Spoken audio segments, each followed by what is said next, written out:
Beyond. Beyond. Hey, everybody. Welcome to a special episode of Beyond. My name is Marty Sleeve. I'm joined by Andrew Goldfarb. Hi. And Lucy O'Brien. Hello. Lucy, we are so glad you're here. Yeah, that's why the episode's special. It's because Lucy's here. Thank you for That is having one of me. two reasons. And the other reason, if you're watching the video, you will know this is our God of War special. Oh, that's Andrew and I got to go down to sunny Santa Monica and play the first 2.5 hours of God of War. Sounds like you said sunny Santa Monica. It was definitely raining while we were there. Sunny Santa It was sunny for a little bit. Yeah. But yeah, this is the first time anyone's gone hands-on with the game. Obviously revealed back at E3 2016. Mm-hmm. And then, we got to play just from literally the opening to 2.5 hours into the game. And so we just want to spend the next half hour or so, deep diving into what our experience was like. Lucy asking us a bunch of questions. We're going to mostly avoid spoilers. Yeah, I want to say that we absolutely are not talking any story-related stuff. So we'll talk about story in that we'll say hey, guess what? It's a father-son relationship, and we're going to talk about that relationship a little bit, but we're not going to be talking plot points. Don't worry about any actual story beats being spoiled or anything like that. We'll just kind of tell you maybe locations we were in a little bit and talk about some kind of general gameplay mechanical stuff. Yeah. But we definitely don't want to spoil the story even for you, let alone. No, you mustn't. The one thing, I just want to kick off before we get into specifics. Is it as crazy different from the God of War that we know that it seemed when it was first revealed? Overall. Yes. It is. So the best way I can answer that is that yes, until it isn't. What I like about it is that it is very much, both in terms of story and mechanically, it is very much still Kratos. And everything that happened before is still there, which includes his fighting style. And so it's combat itself is nothing like it was in the other God of War games. But occasionally in close quarters, you're oh, it does kind of feel like there are these moments where I was this reminds me of stringing combos together in, God of War 2 or whatever. But there, the HUD is so minimal that there aren't orbs floating around you. There's no combo chains. There's none of that. And you have to play differently. But I do think it still feels like the same guy, just a little older. Yeah. There's a moment I keep bringing up. We bring it up in our written preview, which we have a full written and video preview you can check out on the site right now. But there's a moment where Kratos and his son Atreus are walking through the forest, and Atreus remarks about how everything's sort of changing and everything feels different. And he's saying that in the context of this world of Norse mythology, clearly something is wrong and monsters are appearing and there's something wrong with the world. And he says everything is different. And Kratos is yeah, everything is different, but it's time to accept that. And that to me is sort of the thesis statement of this game, is that this is, despite the fact that this is the same creative director in the same studio as God of War 2 and the God of War trilogy, the core trilogy, I guess. This is a very different video game because it's 2018. Yeah. It's not. Things have changed. Things have changed the last God of War game. Quite a bit, including the fact that Corey, the creative director, is a father now, and so I think that's where that father-son relationship comes from. And so this game feels different. This game plays different, but that's okay. And that's because I do feel at its heart, the sort of the feel of Kratos is still there, that feel of rage and anger and fighting against these giant monsters is still there, but instead of doing it in a one-note just rage furnace, you are doing it in a three-dimensional father figure who's coming to terms with the fact that he's been this monster his whole life, and he's oh my God, have I passed this on to my son? Which I think is super cool. It's one of the things, because we kind of co-wrote a preview, and one of the things I talk about in there is that story-wise, I feel this is the first time Kratos has felt like a character, because you're one note is the perfect way to describe what Kratos was. I feel now there is depth and relatability and vulnerability that I think make him the most defined he's ever been in terms of the story. Right. But then mechanically, I feel this is the Kratos that more than ever you can customize and turn into to tailor your play style more than ever. So it's this weird dichotomy of I think there's RPG elements in this game, there's customization in this game that make him feel you can kind of craft him into what you want him to be. And yet, in terms of the actual story that's unfolding, it feels they gave him, before he was kind of this, he was one note in terms of anger, but he was also one note in that so often it came back down to he is seeking vengeance for his family, for his wife and child. And it was just over and over and over. It was about, he, literally turned back time to try and undo his mistakes. Or to try to delete the memories Yeah, exactly. Whereas now it's this is a Kratos who has accepted responsibility, it feels like he is trying to sort of appreciate sort of the situation he's in and make the best of it and try and be a better person and try and set an example for his son. And sometimes he does kind of a crappy job of it, and that makes him feel more human than I think he really ever has. Well, tell me about his son because, you know, I'm really interested. It's a brand new character. You know, he's the son of this kind of broken dude. So how do they sort of, you know, spark off of each other? There's two ways to look at it. Like, one, you can look at it in terms of the story, and I think like right from the get-go, the kid's really endearing. Like, you really you like this kid. He wants to impress Kratos. Like, he wants to be brave. He wants to be a warrior, but he's also like a 10-year-old kid. And so like he gets freaked out when he sees a monster, and his weapon of choice is a bow and arrow and like a little knife. And the knife has like importance, which you find out through the game. But like it almost feels like when I was a kid and like if my dad was like building a table or something or doing construction, and I would go and like, I want to help, and he'd be like, just hold the nails, like just do that, like do that. It's mostly just like, or the same thing, like it's just don't get in the way. Here's something you could do, which I think is really cute because the kid is like, he wants to be brave and he wants to go on this journey with Kratos, but at the same time, like he finds awe in the spectacle, whereas Kratos has seen this all before. Literally, like he's gone to the top of Mount Olympus all the way down to Hades, and I feel like we view this world through Atreus' eyes. Like when he sees awe, we feel awe. When he is scared, we're scared. Yeah, absolutely. I think that nails it. And it's also like because he has this kind of childlike sense of exploration, like you discover things through the window of him. One of the things I think is most impressive about him because like inevitably in my head, I'm thinking about, you know, Ellie. I'm thinking about Elizabeth from Bioshock Infinite. I'm thinking about even Sam from Uncharted or Elena from Uncharted, like just thinking about like kind of the pantheon of like companions in recent games. And one of the things I really like about him is that so Kratos is obviously, you know, spent all this time in Greek mythology and that's what we saw. This is literally a different world. And so what I like about Atreus is that he speaks languages Kratos doesn't. And so he's literally like translating runes and you know, as much as Kratos is like obviously his protector and is kind of taking down all these very obvious threats, there's also the sense that like they're essentially being guided by Atreus because he can see these things and translate them and make sure that like they're on the right path or reveal new information that helps them figure out a clue or solve a puzzle. And so like I think that he sort of similar to what you would get from like even in The Lost Legacy or in The Last of Us, like he can assist you with traversal. But what I like on top of that is that like he really is in some ways like guiding your way along this journey. Yeah, and he's teaching you, like, whereas in the other God of War games, like Kratos was so ingrained in the pantheon of Greek mythology that he knew who Ares was and he knew who Calliope was. Whereas with this, it feels like he's learning. Like you'll come across these sort of optional.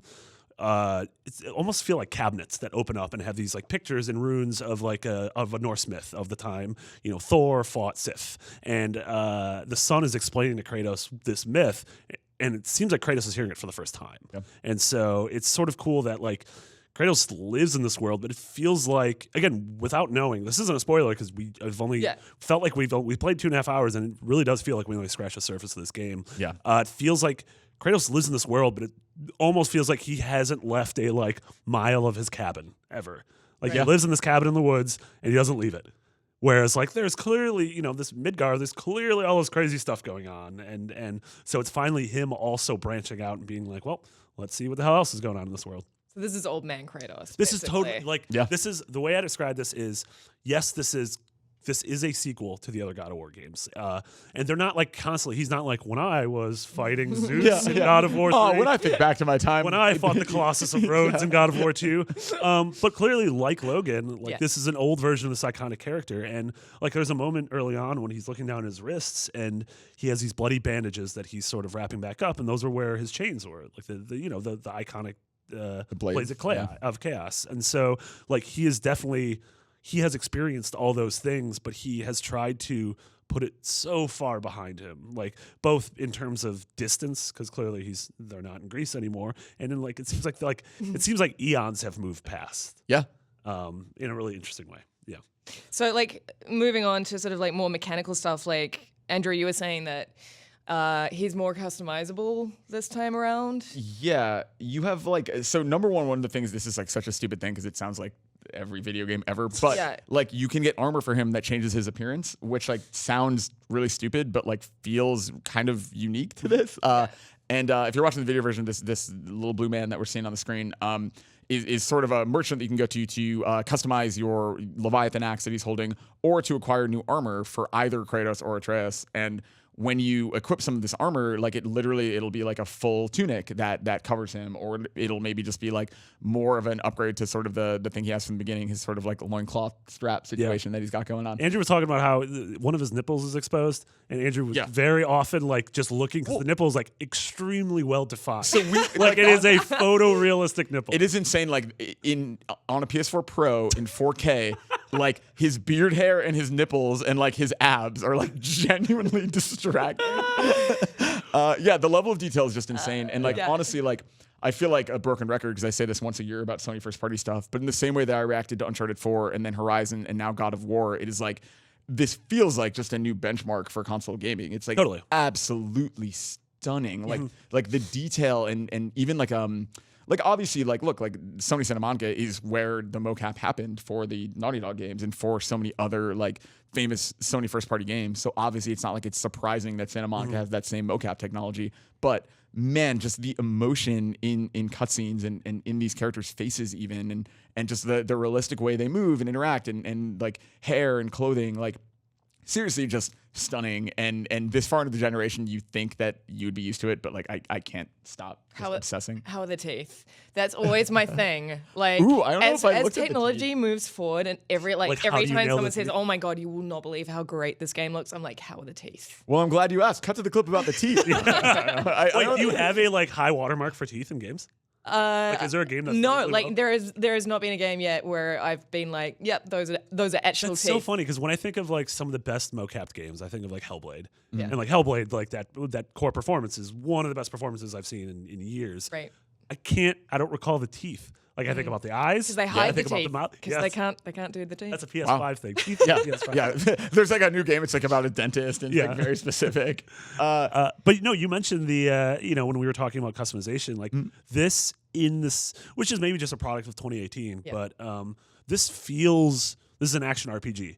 Like, make no, there's no ifs, ands, or buts about it. Like, this game has a lot of systems under the hoods of progression and of stat management and of upgrade trees and of, customizing your loadout and what you're wearing, what Atreus is wearing, what your weapons are, adding runes to weapons that add certain augmentations and new skills. And there's a kind of, there's a cool duality to it, too, because pretty much everything you have sort of you have a light, I mean, honestly, it's like pretty similar to what God of War was in that one way that you do have like a light attack and a heavy attack. And that also extends to like sort of the stuff you can do to your axe. You can put in like sort of a lighter, like there's a quick area of effect attack, or you can do like a much heavier blow that you can also customize. And there's like skill trees. It really, you're totally right. It's much more systems heavy than I was expecting. Yeah, and this game feels very big in terms of sort of like I don't know yet if this game is open world.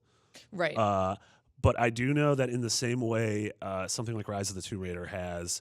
Well, if you want to mainline through an area, you can get through it pretty quickly. You can follow Atreus to go to the goal. If you need to make your way to this tree, you can get to that tree.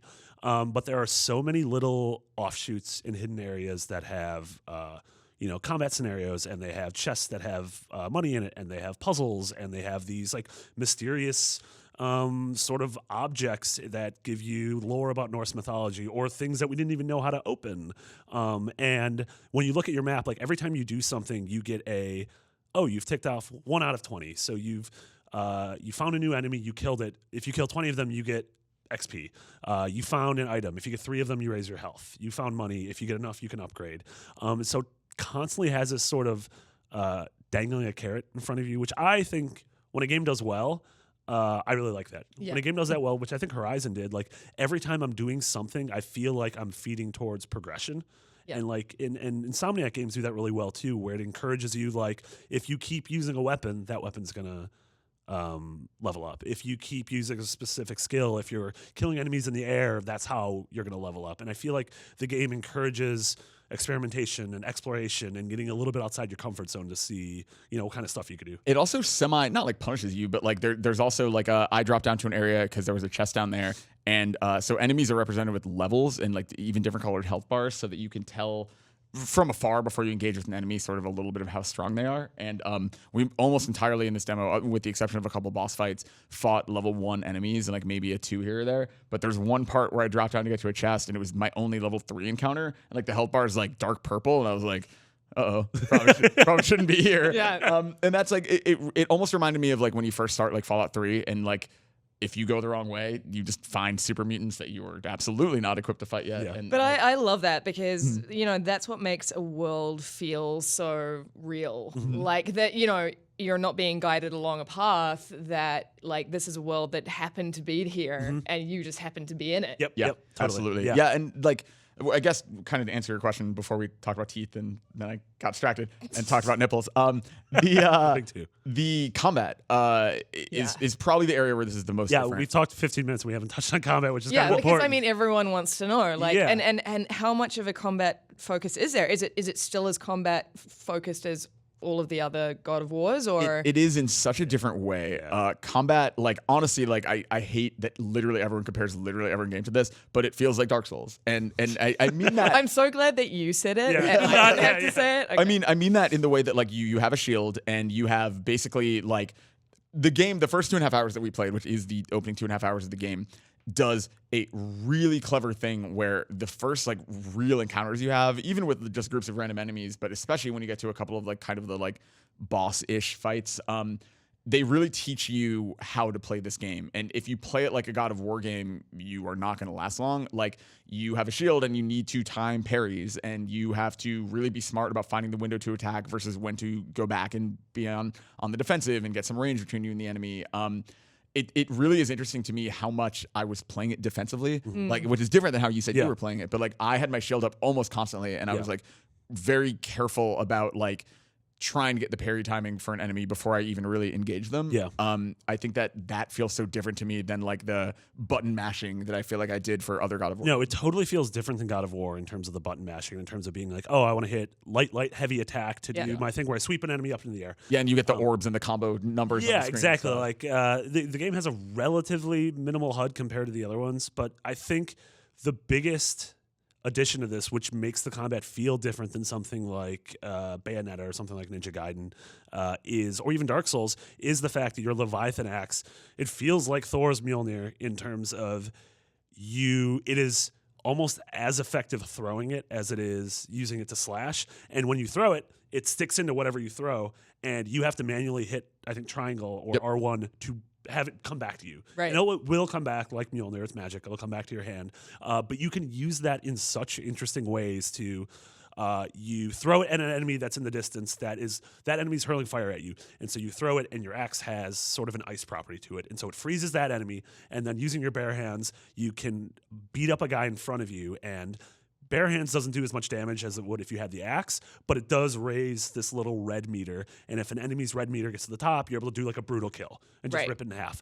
But while you're hitting it, you can choose to have the axe come back to you, and it will cut anything that's in its way. Yep. And so, like in the Avengers, when you see Thor do that, like the axe will come straight back into your hand, and if there's 5 enemies in the way, all of them will be hit by it.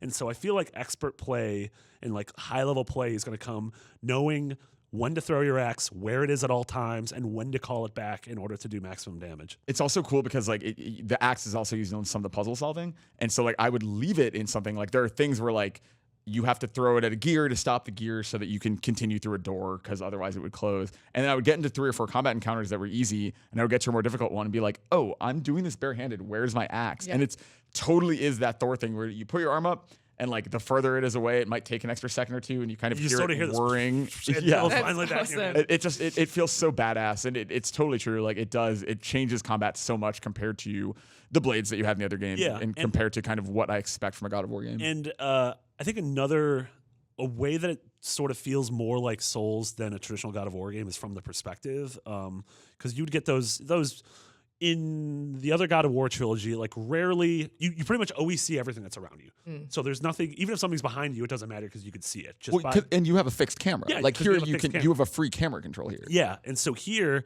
given that it's sort of the camera's traditionally behind you, like I don't know, kind of looks like Resident Evil 4 or something. and enemies are deadly. Like even the weakest enemy can still mess you up if you're not paying attention. So that's sort of where it feels like Dark Souls, where you have to like fear and respect everything you're going up against. And so you'd enter a combat scenario, and there'd be 2 dudes throwing fireballs at you in the distance. There's 2 sort of level 2 grunts in front of you who have like 2 full health bars, and then there's this witch who is teleporting everywhere. And so you have to be like, all right, no matter where I am, I need to keep mental note of where these 2 fireball guys are. I need to make a mental note of where the switch is teleporting, and then make sure I don't get too close to the heavy guys. But the combat gets interesting because Atreus isn't just like your son and interesting for the story.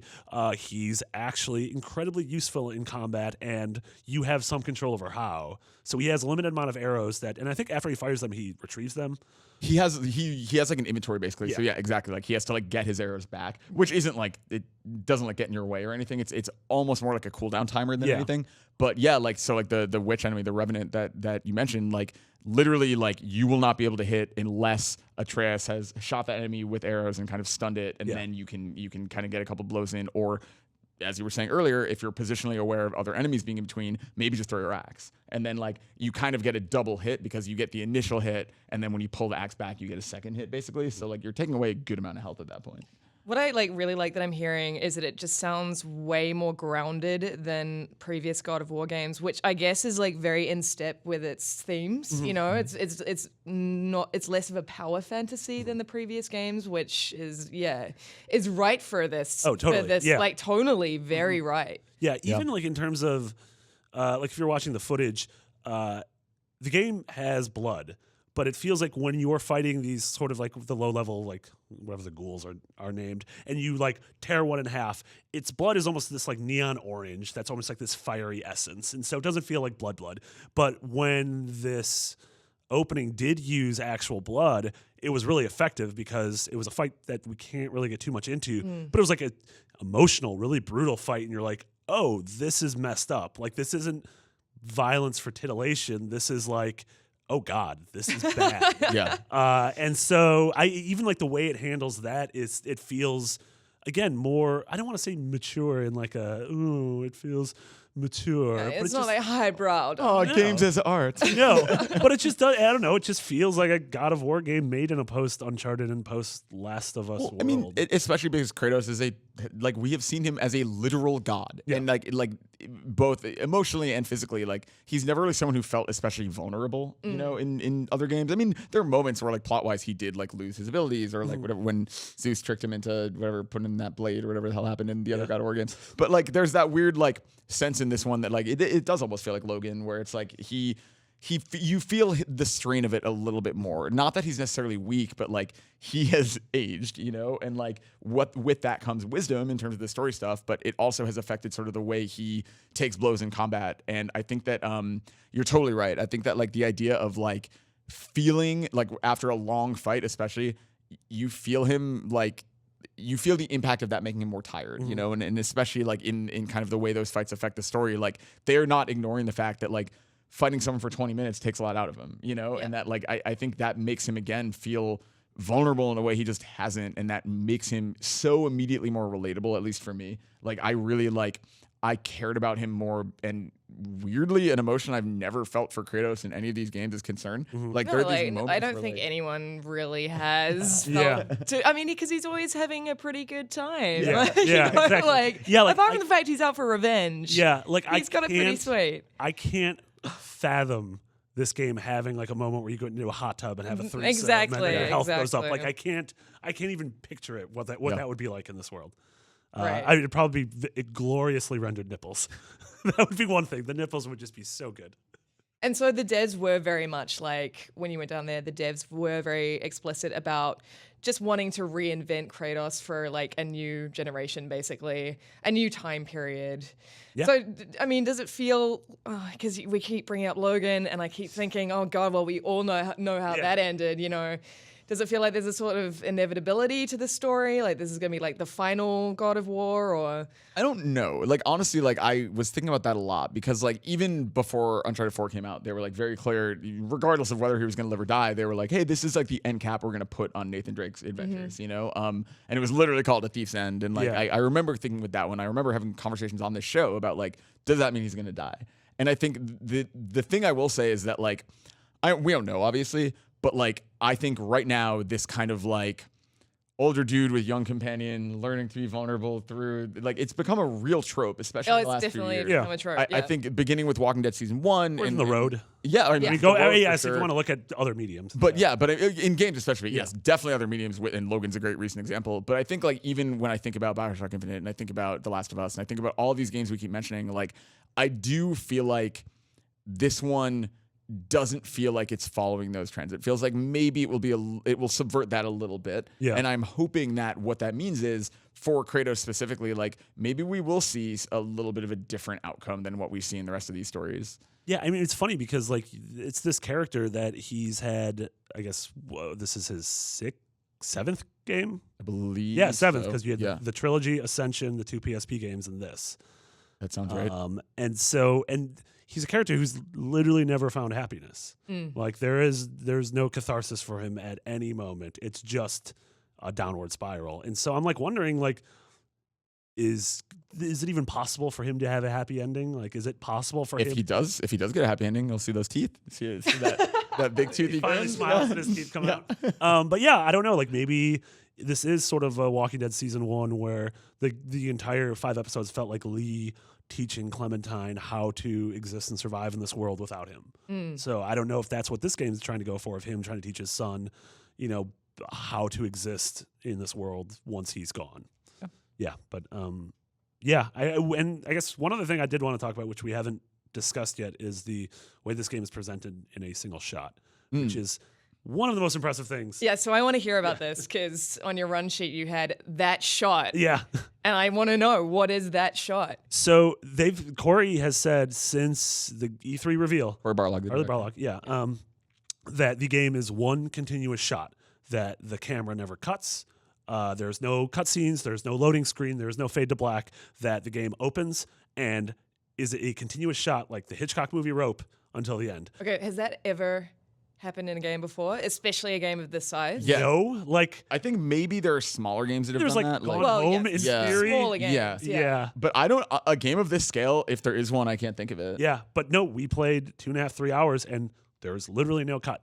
So To the it's point where unbroken. when It's it ended, unbroken, yeah. when the demo ended, there's no like smooth place to like hide at the end of a cutscene or something. So it was just like you're literally walking. It's like demo is now over. Yeah. Like, it just like pops up and then You're you're like, like, oh, all right. yeah. Like, But you can pause. Oh, you can pause. Yeah, you okay. can go in your inventory and everything, but like Right. when you it's also really generous checkpoints. So like I assume if you jump out to rest mode, or if you I don't know, the power goes out because a bird flew into a power line or something, which happens. If you turn your system back on, it'll just put you at the last checkpoint. I'm assuming. But it's insane how smoothly it transitions from combat to the camera just kind of pans around you and takes control away while you and Atreus have a conversation, and then the camera pans back a little bit, and then all of a sudden you're like, oh, I have control again. Oh, I didn't realize that. I definitely got like beaten almost to death because I was just standing still because I didn't realize I had regained. Yeah. Like the last time I remember doing that was in the desert in Uncharted 3, where I was like, wow, they really wanted you to stare at the desert, huh? And I was like, oh, I'm controlling it. Like, Yeah. It was definitely Yeah. that moment. But which I there's haven't even had in a stuff while. where like you're in a fight with someone and they punch you so hard that you go flying like, hundreds of feet away. The camera just follows Kratos' face that hundreds of feet and then lands with you and then just swivels around behind you and you're in control again. That is extraordinary, It's and it also feels like quite a significant jump forward to where all games I feel will inevitably end up. Yeah. Especially getting rid of cutscenes. They still, even now, they're starting to feel a little archaic. Sure. Yeah. But that's like for a game this size, Yeah. that is amazing. It's really a technical achievement. It's also like I kind of roll my eyes at how often the word cinematic is used to describe games, and I'm guilty of it too. But it's like I feel like, especially when we find ourselves referring to The Last of Us or Uncharted or like a certain caliber, Horizon, whatever, like you feel like it's the ultimate compliment to call it cinematic. But what it really just means is like, I don't know, the story's good or whatever. This genuinely feels cinematic. Like at least for me, or going and knowing that was the goal they were trying to hit, like I was genuinely thinking about camera positioning and what we were looking at for a big chunk of the time. And I was like, this is actually like really cool, and like framing is like representative of things, and like it genuinely does feel like filmic. It feels like what you would see from like a really good director. Well, and it's even so like the demo starts off with kind of like where you've seen the initial E3 reveal. That's really early on in the game. So you're at this sort of shanty cabin in the middle of a snowy woods, and 2.5 hours later we were in this incredibly colorful, like high fantasy forest garden, and that's where our demo ended. And I'm like, we've made it all the way from here to snowy mountains to tombs to this garden, and it's never cut. Yeah. And you've seen all these other scenes in the trailers, and I'm like, holy hell, like you're going to get to the end of this thing and you'll play 15, 20, 30 hours without a cut. Yeah, and it makes it feel, I mean, it means that it plays out in real time, so there's no like cheating in terms of like, Atreus can't look up at Kratos and ask a hard question, and then you see Kratos looking sullen, and then it cuts away, or so. Like, there's no cheapening of that moment. Like, he has to answer, and it's like you see that moment play out, or like when Atreus is scared of something, like you see him come down from it because like they're not going to cut away, and 6 hours later he's asleep in bed, and oh good, he's finally calm. Yeah. It's like no, you see him freaked out, and like you see him like a thing happens, and you watch him be like lost for a second, and there's like this mechanic where he constantly throws a rope down to you, and there's a moment where something happens where he's like up there about to get the rope, and he just keeps like stopping and staring off into space, and Kratos is like, hey, like come back, like pay attention, like I know you're freaked out, but like this is where you are, like. And it's really cool. It's a thing you have to like instigate, yeah, like because you have like Square is kind of like your interact with. It's like the Atreus button, yeah. And so in combat, he'll fire arrows. You'll speak to him. You'll have him translate runes. And in this one, it was like you just saw some messed up stuff, and this kid climbed up there and is thinking about it, and you have to hit Square to be like, "Hey, I need you to come back. We need to keep going. Like I know that was messed up. We need to press on." Which is like really emotional. It is, and like from a storytelling perspective, that is so challenging. Yeah. Giving yourself that challenge to actually not have cutscenes, to not, as you say, like narratively cheat. That could make for some really challenging moments, but also some really deeply emotional stuff. Yeah, we have to face it. Yeah, it's fascinating on a technical level. Like there are moments where you take away control for a second, and like a scene plays out in front of you, still in a single cut.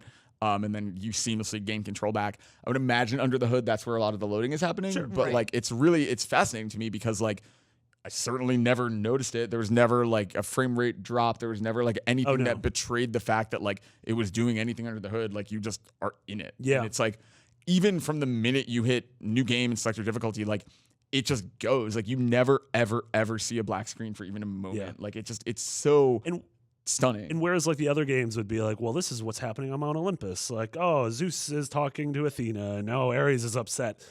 Like, I don't know if this game can do that. This game's never like, well, in Asgard, Odin and Loki are talking, and they have plans for Kratos. Like, the immediacy is that it just stays with Kratos and Atreus. Yeah, I really, I can't wait to learn more.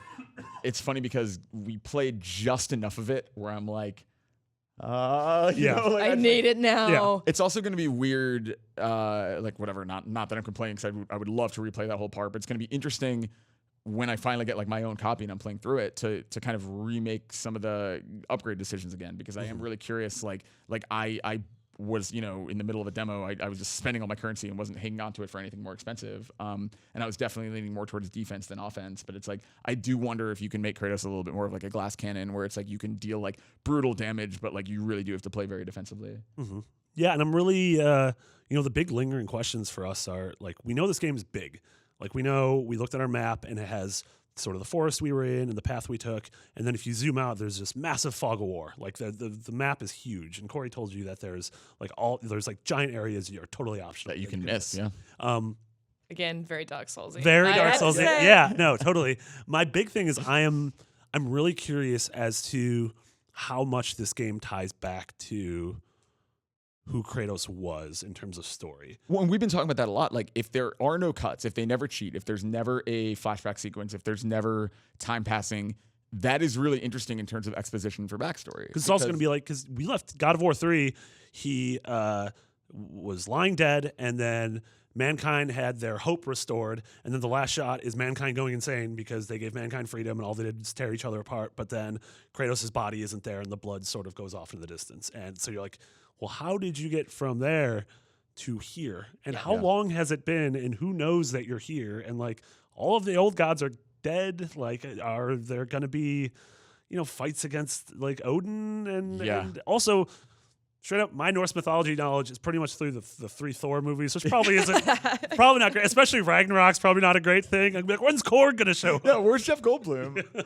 Yeah, I think that I'm excited for that. I'm also excited to see, when you think about that performance capture, when you think about that acting, like maybe they will have to deliver though. Like if they really are gonna truly stick to never ever ever cutting and never cheating, then that means the only way to deliver what you would normally get from a flashback is with like a monologue, with like a super expository monologue, which is like number one, like usually those don't turn out great in storytelling, and number two, like that requires like a level of performance that I don't think we get very often from games. Like I think they do often get like the flashback and now you're playing as 8-year-old Kratos and like a cat bit him and that's why he doesn't like big cat. It's like you get all those like weird like moments of that are like very cute, but like that's not what this game is doing. And so I totally agree. I think like how they fill in that backstory is going to be super fascinating. Yeah, and there were like hints of it that we can't talk about until release, but those small hints were incredibly intriguing and had an amazing performance from what I hope is the antagonist of the game or the main foil of the game. So what is the release date? 4/20. Blaze it. I guess 20,24. Is that what you guys do?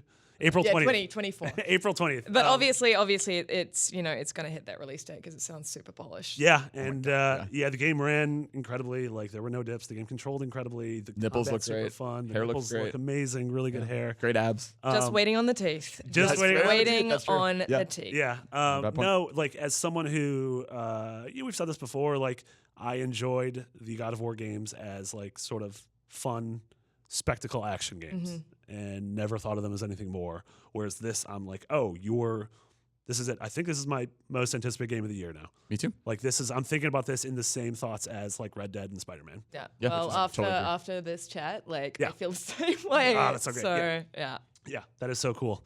Well, thank you guys so much. Where can we find you all on Twitter? I am at Luce O'Brien, Luce O'Brien, no apostrophe. And Brian with an E.